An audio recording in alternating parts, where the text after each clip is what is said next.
I was a young girl, I studied music in Leipzig and almost immediately became, to all intents and purposes, the adopted child of a childless couple called von Herzogenberg, who were well known throughout the German musical world. She was not only a magnificent musician, but a beautiful and, as I think may be gathered from a published correspondence between her and Brahms, a remarkable and most fascinating woman. I landed in Leipzig in 1877. In my heart, a passionate admiration for every note I had so far heard of Brahms's music. Hence my excitement may be imagined when I learnt that he would be coming to Leipzig after Christmas to conduct his new symphony in D major at the Gewandhaus. It was at the rehearsal that for the first time I set eyes on the great man. When it was over, we were all hanging about, gazing our fill at the strong, sturdy figure, the clean-shaven face, and the piercing, bright blue eyes of the master, who had just got through what, in spite of ignorance and only a sketchy acquaintance with the language, I gathered was a far from satisfactory rehearsal. Though too inexperienced to judge, perhaps, I had a feeling that Brahms was not a good conductor, and certainly he had an unfortunate knack of rubbing orchestras up the wrong way. Later on, when I came to know him well, though of course my admiration for Brahms the artist remained the same, I cannot say I really liked or felt happy with him. Although as a human being he was not devoid of admirable qualities, one cannot say that in everyday life his personality was attractive. In society, and indeed in private, if anything upset him, he was totally lacking in what the Italians call educazione. His deficient breeding was painfully evident when people tried to thank him for the raptures his music gave them. This is always a difficult thing to do, but I am certain he would have missed it had the attempt been given up as too hazardous. For hazardous it certainly was, and many a time have I seen some shy, elderly, but perhaps profoundly musical lady slink away almost in tears because of his sarcastic reception of her remarks. At the Herzogenbergs things went rather better, and of course it was child's play to that brilliant woman to extricate victims from the lion's claws before they had been too badly mauled, a proceeding often called for in the course of a Brahms arbeit. Being at heart, as I said, a kind man, if anyone had pointed out the pain he frequently gave, he might have mended his manners, but nobody did point it out. Towards the close of an entertainment in his honor, entertainments that lasted into the small hours, Brahms the while devouring ham rolls, washed down with glass upon glass of beer and cup after cup of strong black coffee, a sort of after the battle atmosphere would often hang over the scene. Some of the injured had been removed on stretchers. Others were licking their wounds, brooding over a sortie that had gone awry, and hoping for a chance of making good before the lights were turned down. Now surely it betokens a certain lack of simplicity, let us put it at that, in the soul of a great man, if all he can do in response to some stammered outpouring is to stroke his grey moustache, gaze fixedly at his interlocutor and say, "And did the gracious lady indeed have all those lovely feelings, thanks to my poor quartet? And where did they lodge? Beneath the little blue shawl, or perhaps under the cocky ollie bird in her hat?" This was a fragment of conversation I myself overheard. Another thing, though I never heard him say anything stupid, which perhaps is high praise, I never fathomed wherein lay his much-vaunted intellectual supremacy. I should have said his was an average sound intelligence, but not more.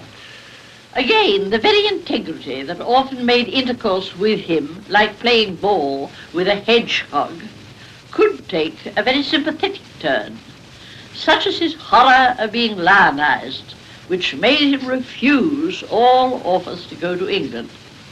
"I know," he said, "how you went on with Mendelssohn." But perhaps the most lovable side of him came out in his intercourse with anyone connected with his great predecessors. Towards Frau Schumann, his manner was that of a devoted son, and hers to him that of a mother who deeply admires, yet fearlessly criticizes, her offspring's work. In these moments, his patience and good humor never failed him. As for his modesty, there was literally no bottom to it.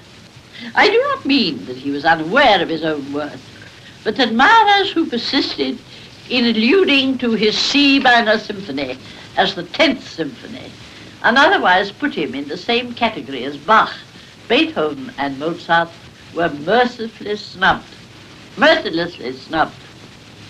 I shall always remember how one morning, when a Mozart symphony was being rehearsed, he whispered to Liesl, "I'd give all my stuff to have written that one andante."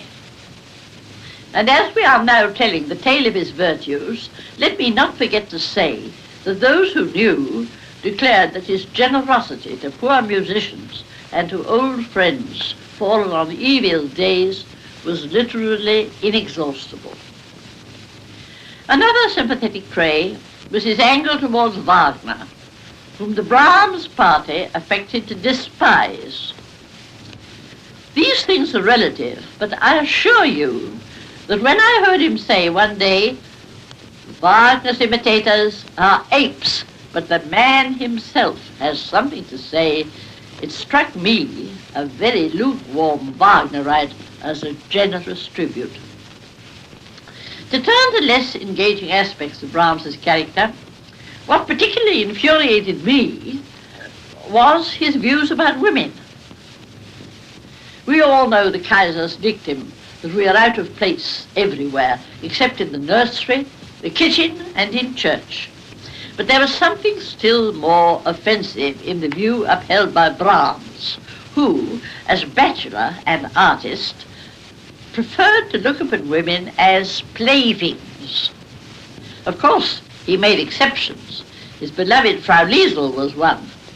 But he seldom missed an opportunity of airing the plaything theory.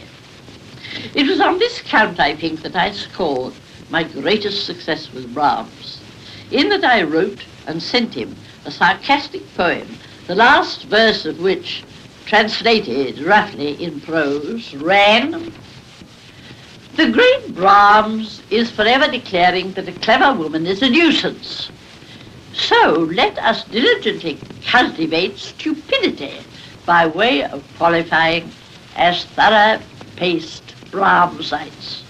Brahms was perfectly delighted with this. Now here is a curious fact. No one can deny that there was a strong strain of coarseness in his fibre.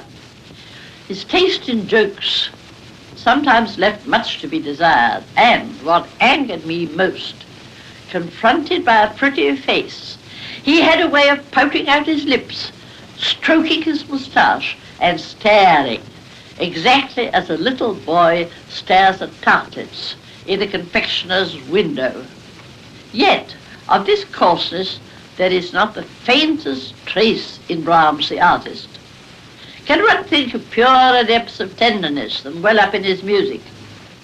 Even as regards women, the words he chose for his songs betoken a very different strain to the one he was wont to exploit in his life and conversation. Rather a puzzle, isn't it? His piano playing was, to my mind, the most wonderful I've ever heard. Overwhelming in power, it was never noisy, nor not what today is called percussive. And when presently, with what he called his tenor thumb, he lifted some warm, tender passage out of a tangle of sound. The look on his face was a thing one never forgot.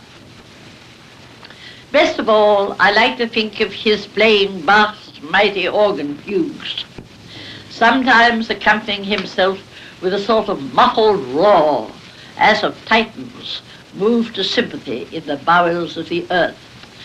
The veins in his forehead stood out, the wonderful blue eyes became veiled, and he seemed the incarnation of the restrained power in which his own work is forged.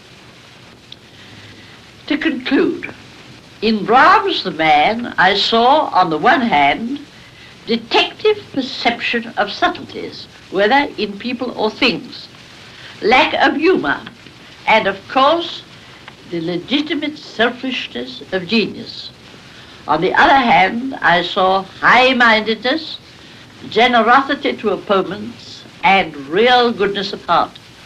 And after all, seeing what he has bequeathed to us musically, I think this quota of human virtues should suffice. The thought of his last months on earth is a sad one because of his unwillingness to die. Probably he was an unbeliever. Most of the people I knew in Germany were, and many who shared their idol Goethe's belief in God kept the fact to themselves. Failing that, remained the Socratic attitude towards death, which one could have hoped might be his. Perhaps it was, at the very, very end. I do not know. In any case, it is a comfort to believe, as I do, that unlike Mozart and Schubert, when his time came, the best of his work was done. So perhaps nature did well to ring down the curtain.